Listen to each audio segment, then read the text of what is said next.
మిగతా అప్డేట్స్ చూద్దాం. మెదక్ జిల్లా సిద్దిపేటలో క్రిస్మస్ పండుగ సందర్భంగా ప్రభుత్వం తరపున బట్టలు పంపిణీ చేశారు మంత్రి హరీష్ రావు. ప్రభుత్వం అన్ని వర్గాల సంక్షేమం కోసం అనేక కార్యక్రమాలు చేస్తోందని అన్నారు.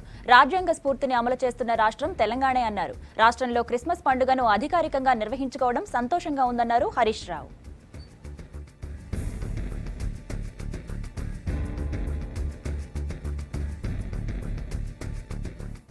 బతుకమ్మ పండుగకు దసరా పండుగకు 2 రోజులు 4 రోజులు సెలవులు ఉన్నాయి. రంజాన్ కు ఒకటే రోజు, క్రిస్టమస్ కు ఒకటే రోజు. మరి చుట్టాలు దూరంకేలు వస్తే ఇబ్బంది అవుతుంది కదా. తెల్లారి బాక్సింగ్ డే నాడు పండుగ చేసుకోవాలి కదా. పిల్లల్ని స్కూల్ కి ఎట్లా పంపుతాం?